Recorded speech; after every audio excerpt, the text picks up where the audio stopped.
Bueno, buenos días a todos. Es un placer estar aquí con ustedes y hablar sobre, de acuerdo a la idea de Cervantes, la razón de la sin razón, el pensamiento de las aguas. Lo voy a hacer rápidamente porque tengo muchas transparencias para mostrarles, tratando de explicar el porqué de que una persona tenga que lavarse la cara con agua sucia, o el porqué, de acuerdo de la Organización Mundial de la Salud, más de 1 billón de personas no tienen fuentes de agua segura, otros no tienen facilidades sanitarias y tantos niños tienen que morir todos los años por falta de acceso al agua limpia.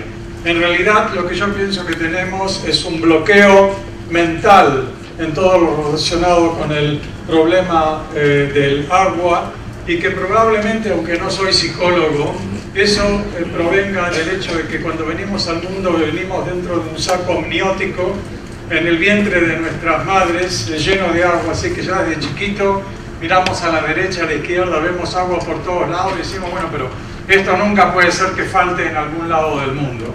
Pues en realidad lo que tenemos que hacer es romper ese bloqueo psicológico que tenemos, y se puede hacer solamente con educación.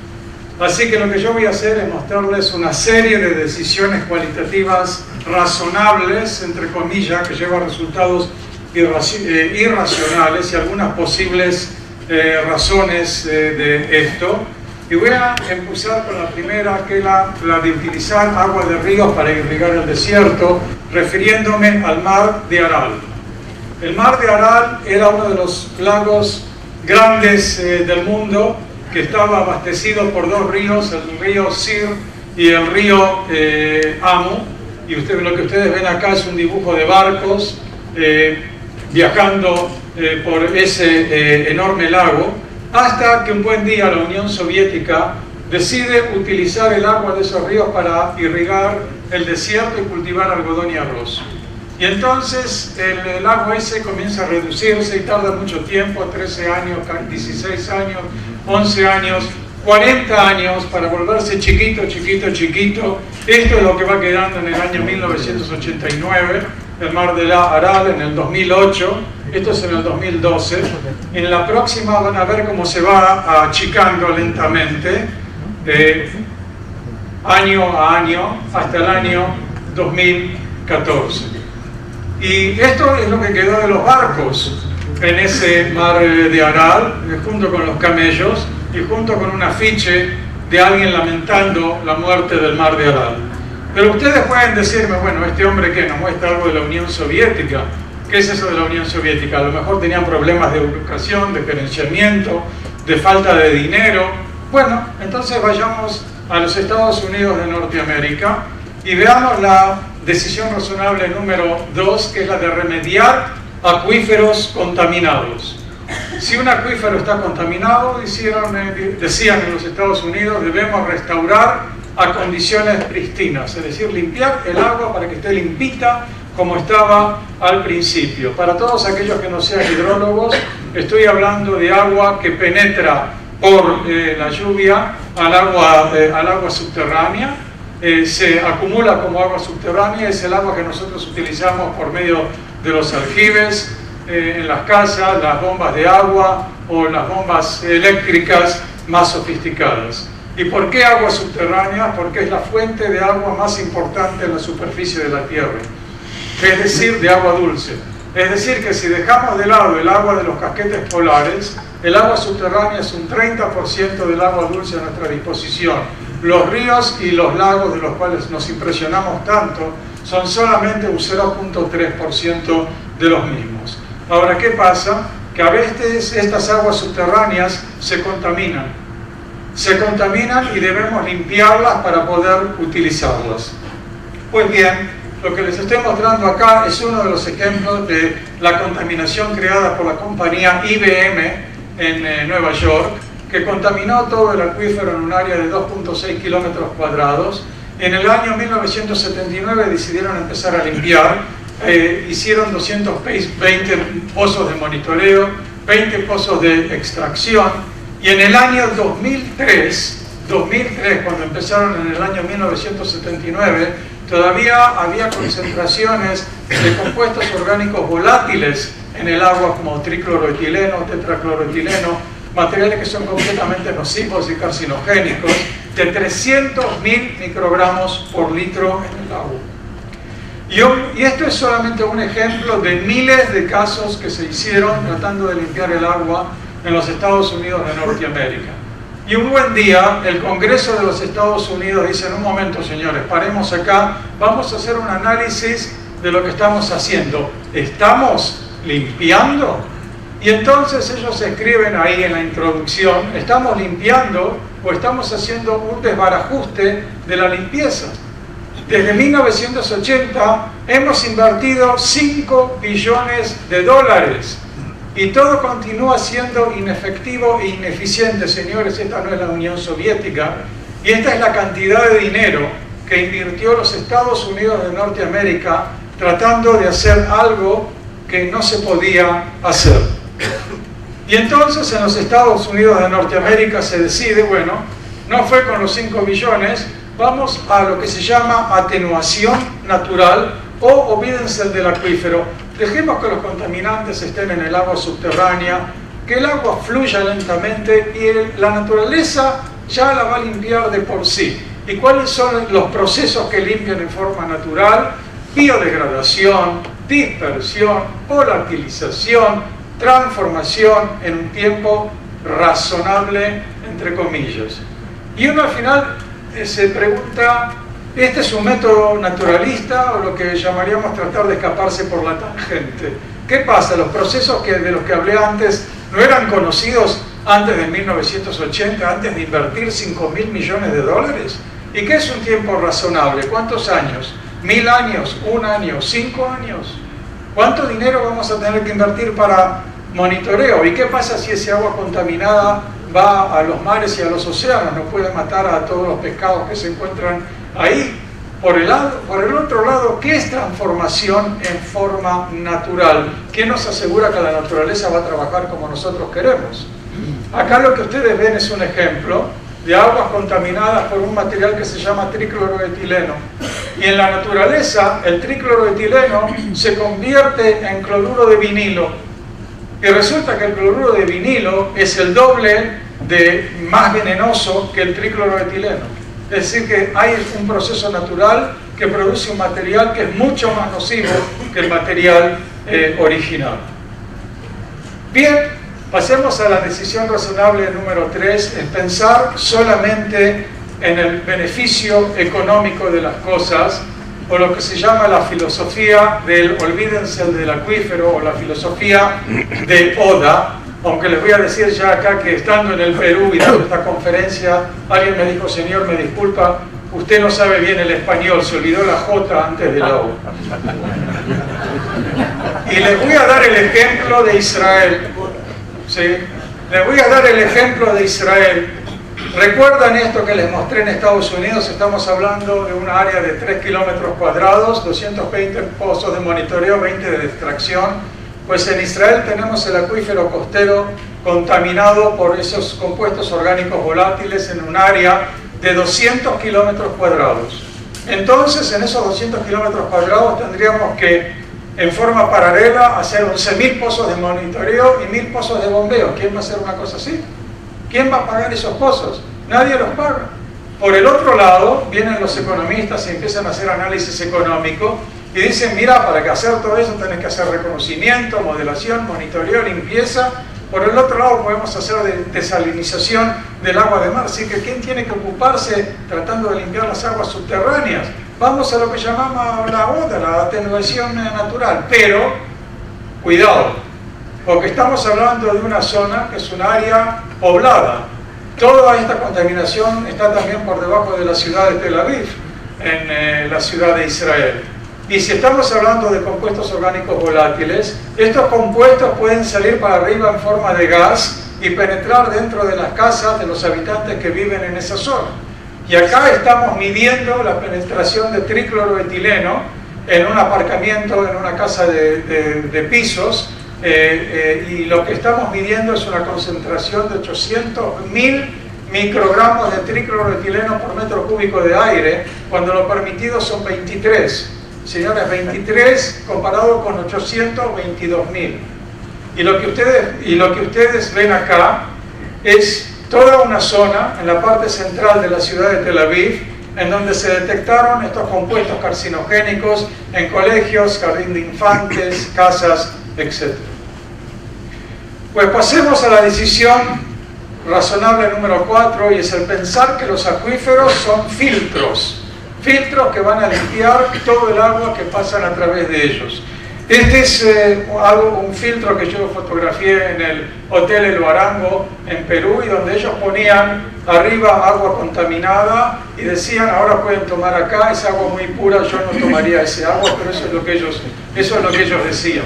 Pues si este filtro, que tiene más o menos 80 centímetros, puede filtrar, y nosotros estamos hablando de una zona no saturada en los acuíferos que puede tener 40 metros, 100 metros, 150 metros, no 80 centímetros, por supuesto que eso lo va a limpiar.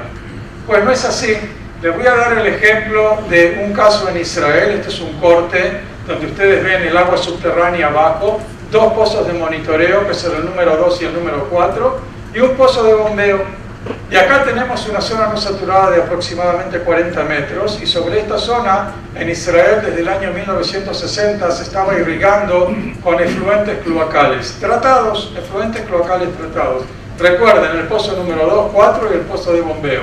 Lo ven acá, el número 2, el número 4, el pozo de bombeo, y esta es la planta de tratamiento de agua en la cual se trataba el agua. Y cuando hicimos esos pozos de monitoreo, lo que encontramos es que toda la zona no saturada estaba llena de carbono orgánico disuelto, concentraciones que llegaban hasta los 200 miligramos por litro. Es decir, que eso no estaba trabajando para nada como este famoso coso que encontramos en el Perú. Pero no solamente eso, cuando hicimos el análisis del agua en los pozos número 2, 4 y en el pozo de bombeo, encontramos que en el agua subterránea había sulfa-metaxazol, sulfa. Cuando vamos al médico y tenemos una infección, el médico nos da sulfa. Pues bien, el agua subterránea estaba llena de sulfa. Y esa agua subterránea es la que va a esa población que ustedes ven a la derecha. Es como estar diciendo a la gente, tomen agua con sulfa, por favor, ¿por qué no? Y entonces cuando alguien tiene una infección y va al médico y el médico le da sulfa, ¿qué es lo que hacen las bacterias que tenemos en el cuerpo? Se ríen, porque dicen, si tú no estuviste dando agua con sulfa durante toda la vida, ¿qué me venís a dar con esto? Bien, pasemos a la decisión razonable número 5, es el monitoreo de la calidad química de las aguas en los pozos de producción. Y vamos a comparar las dos cosas. Supongamos de que esto es un acuífero, lo azul es agua no contaminada, y ahí tenemos un pozo en el cual el agua está contaminada. Entonces nosotros vamos al director general de aguas de Chile y le decimos, señor director, el pozo que está dando agua a la ciudad está contaminado, la gente puede morir. Señor, hay que hacer algo inmediatamente. Y el señor dice, sí, vamos a hacer algo porque si no a mí me echan acá. No, hay que hacer algo. Pero puede haber otra situación. Puede haber la situación en cual tenemos un acuífero contaminado, es decir, todo esto está contaminado, los rojos agua contaminada, el pozo aún está dando agua de buena calidad, pero tenemos pozos de monitoreo. Y entonces yo detecto en los pozos de monitoreo que hay contaminación y voy al director general y le digo, señor, hay un problema, ¿en el pozo? No, en el pozo no hay dónde, en los pozos de monitoreo. ¿Y cuándo va a llegar al pozo? Y eso va a tardar unos 2, 3, 4 años, pero yo no voy a estar acá. ¿Qué me importa a mí eso de que está contaminado o no? El pozo contaminado es un problema ahora. Acuífero contaminado sin tener pozos contaminados es un problema futuro. Y por esa razón tenemos falta de sistemas de monitoreo preventivo en casi todos los acuíferos del mundo, para tratar de evitar de tener que hacer algo mientras se puede proveer agua potable, y entonces detectamos la contaminación cuando ya es demasiado tarde, lo que lleva a la filosofía de lo que yo llamé la ODA. Es decir, son los 3 monitos: no decir nada, no ver nada, no escuchar nada y decir que todo está bien. Pasemos a luchar contra la intrusión marina con efluentes cloacales, y en este caso vamos a España. Fíjense en lo que hicieron los españoles. En España tenían en Barcelona, y este es el puerto de Barcelona, un terrible problema de contaminación por el agua de mar. Ellos utilizaron muchas aguas subterráneas y por esa razón el agua de mar penetró dentro del acuífero. Y ellos tuvieron una idea extraordinaria: vamos a meter efluentes cloacales por uno de los pozos, y esos efluentes cloacales van a empujar el agua de mar hacia afuera, y por lo tanto se va a reducir la concentración de cloruros en el agua y vamos a poder utilizar el agua. Y evidentemente eso es lo que pasó. Fíjense, en la concentración del cloro, que son los puntitos negros grandes esos, bajó dramáticamente. Pero ¿qué pasó? En paralelo aumentó terriblemente la concentración de todo tipo de fármacos que se encontraban en el agua, como por ejemplo la carbamazepina, que es para controlar la crisis epiléptica. ¿Quién va a querer estar tomando hoy día ahí en España agua con carbamazepina si no tenemos una crisis epiléptica? Y es lo que decía mi amigo, el Ramón Llamas, catedrático de Hidrología en España, que en España no hay problema de sequía, sino de aridez mental. Los problemas de la sequía son fruto de la improvisación y la corrupción.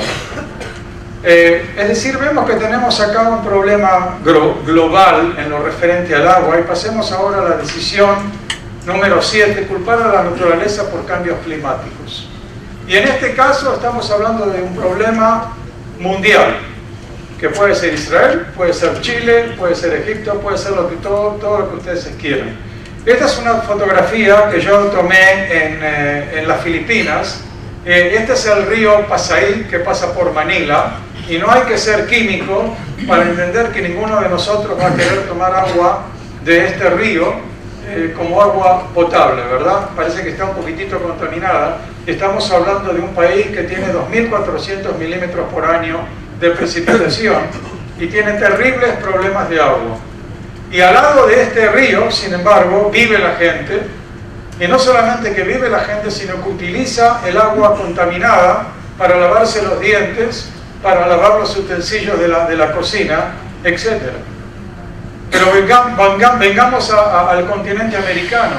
Esto es Honduras, una precipitación de 2.600 milímetros por año, y lloran de que no tienen agua. Esta es una fotografía que yo tomé desde un helicóptero, donde nos llevaron a ver lo que ellos llaman el corredor seco de Honduras. Este es el corredor seco, y yo miraba por la ventana y digo, ¿y dónde está seco este corredor? Y me dicen, sí, no, pero acá hay como 3 meses al año que no llueve. Y a eso le llaman problemas de agua. Pero no solamente ahí. En Israel, por ejemplo, aparecía en la televisión una señorita que se empezaba a resquebrajar toda y decía, nos estamos secando, tenemos problemas de agua, cada vez llueve menos en el país, tenemos que hacer algo. Sin embargo, cuando los científicos empezaron a hacer un análisis de la lluvia a través del tiempo, y ustedes ven acá, desde el año 1930 al 2006, no hay ninguna bajada estadística de la lluvia del agua. ¿Cómo podrían hacer ustedes para mostrar acá que sí baja la lluvia del agua? A ver, ¿alguno acá con alguna idea? Vamos, señores, ¿qué es lo que hacíamos en el colegio, en la universidad, para mostrar que las cosas son como nosotros pensamos que tienen que ser? Lo ponen así, dicen, ¿no ven que está bajando la lluvia del agua? Sé que está bajando la lluvia del agua, ok, pero si no lo ponen así, ¿qué es lo que pasa? ¿Por qué se empezaron a gritar que pasaba? Lo que pasaba es que hubo un aumento extraordinario de la población en el país. Y no se hizo absolutamente nada para tomar en cuenta la subida de la población en relación a la cantidad de agua de que disponíamos. Pero ¿qué pasó cientos y miles de años atrás? Inclusive en el continente americano. Este es Inti, el dios del sol de los incas. Y de acuerdo a lo que dice la historia, él miraba a la tierra, veía sequía, y los hombres y las vacas y los animales se morían de sed. Y si miramos cuando Pizarro se acabó con el imperio inca, estamos hablando de una sequía de la cual se reporta ya hace 500 años atrás en esta zona de acá. Sin calentamiento global, cambio climático, todo lo que ustedes quieran. ¿Y qué pasaba hace miles de años atrás? ¿Qué fue el sueño de José? El sueño de las vacas gordas y de las vacas flacas, ¿qué era eso? Los 7 años buenos y los 7 años malos. ¿Qué anunciaba ese sueño? Ese sueño anunciaba de que hay que guardar cuando hay para poder utilizar cuando no hay. Y estamos hablando de algo que aparece en la Biblia hace miles de años atrás. Pero como ustedes son chilenos, y para que vean que en la Biblia aparecen cosas extraordinarias también desde el punto de vista tecnológico, quiero que alguien me diga qué es esto.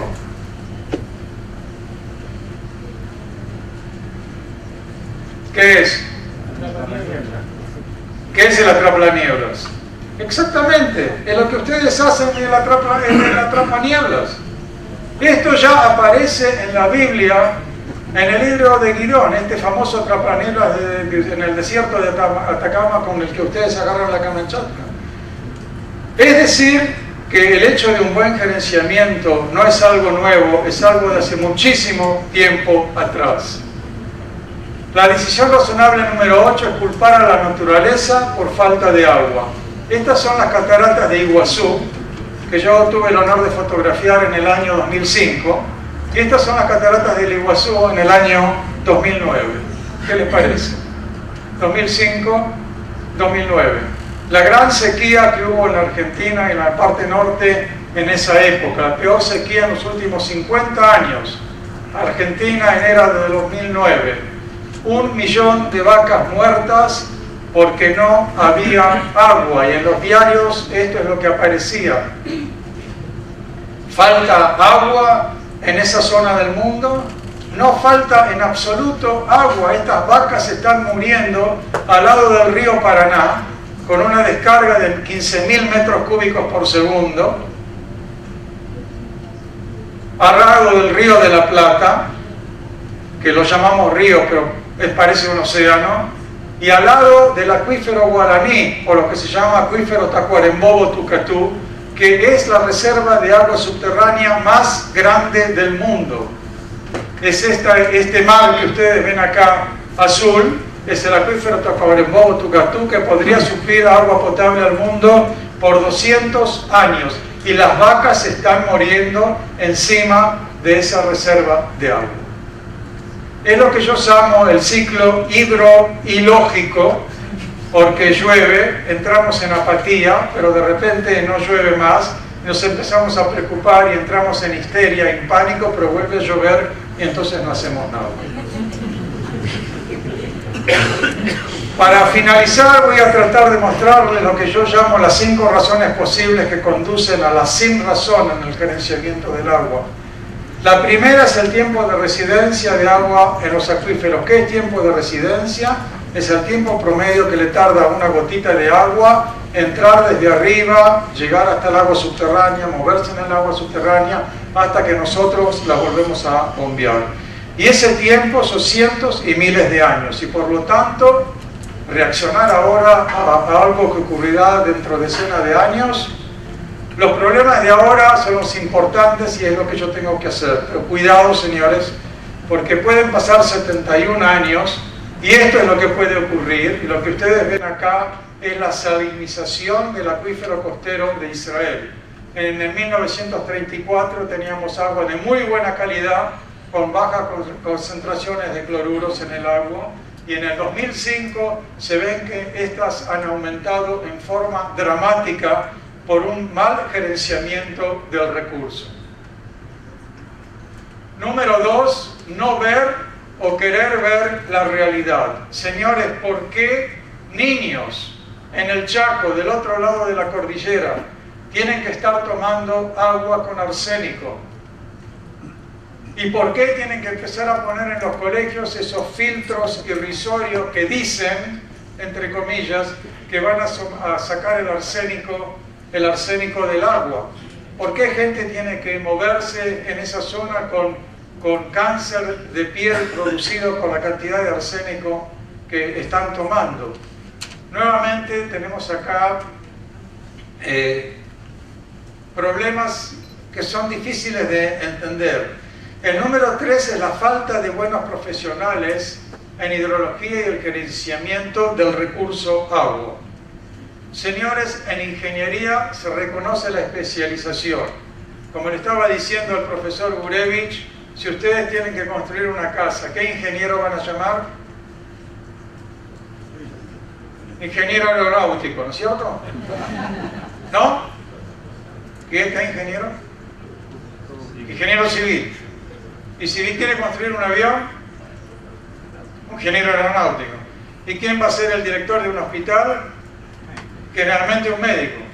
Pero sin embargo, en el tema de quién va a dirigir los recursos de agua de un país, usted se bañó en aquel lago, entonces usted entiende de agua, vaya a ser director de agua de agua del país. Y es por eso que hacemos las cosas catastróficas que hacemos en todas partes del mundo,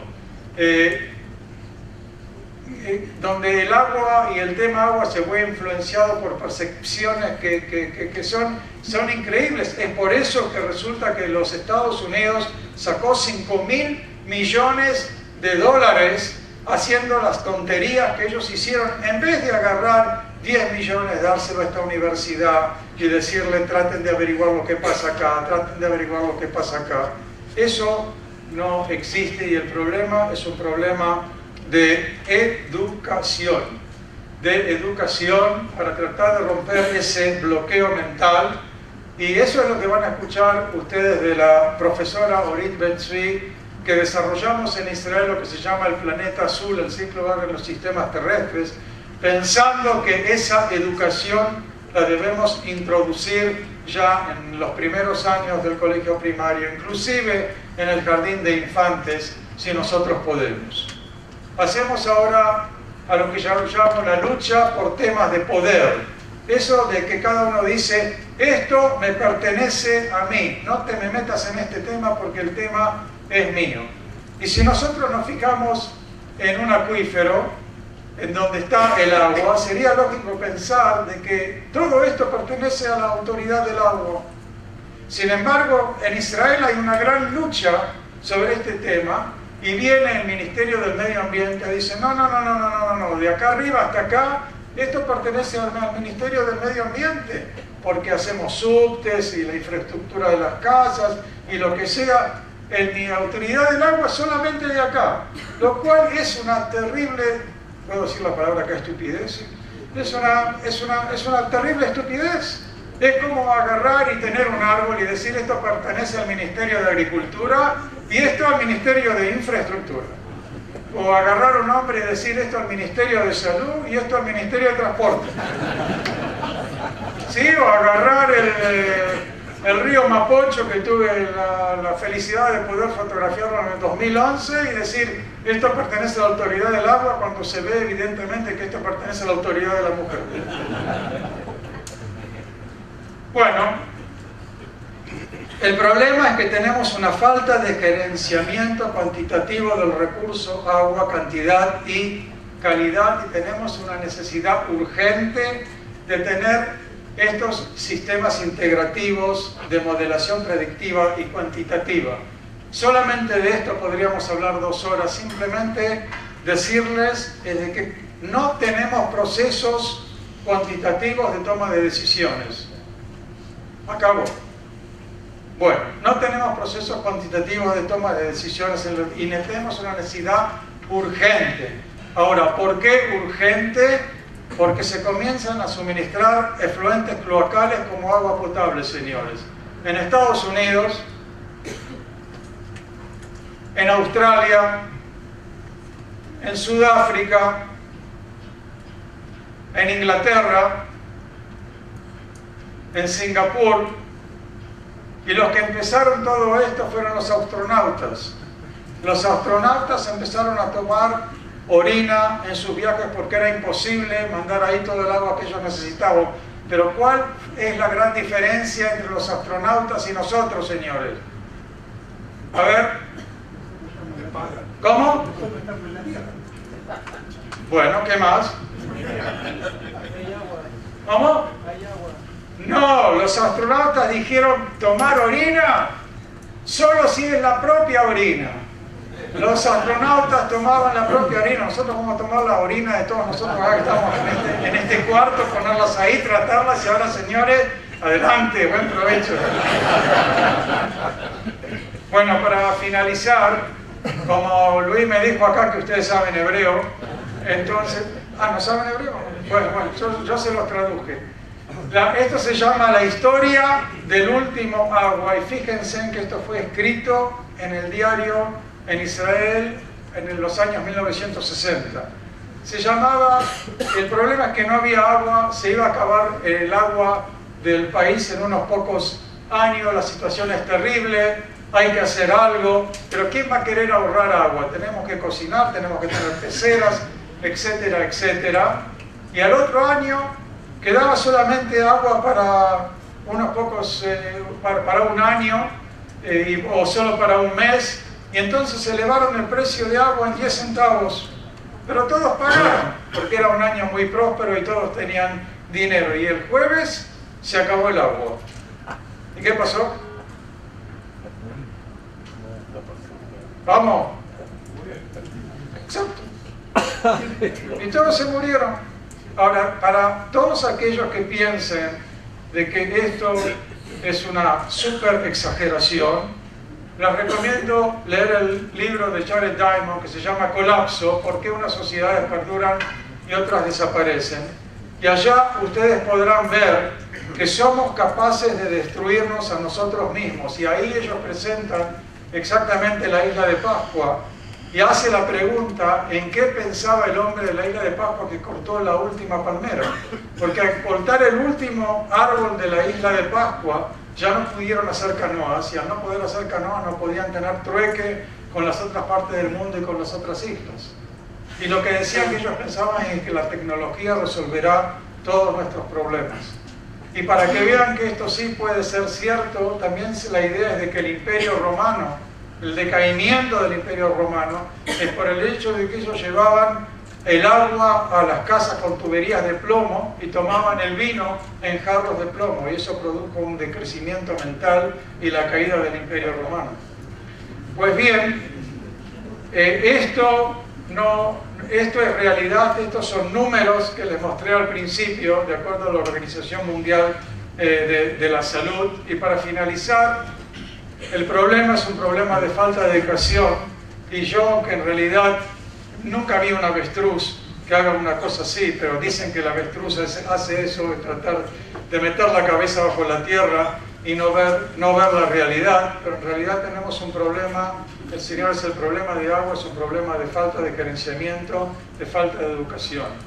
No es un problema de cambio climático, no es un problema de que en este planeta tenemos menos agua de lo que teníamos antes.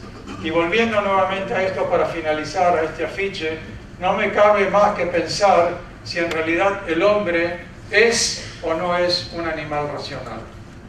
Quiero decir muchas gracias a todos, dar muchísimas gracias al Dúo Cook por habernos invitado, a la comunidad judía de Chile, y ha sido un placer para mí de poder estar con ustedes acá. Muchas gracias.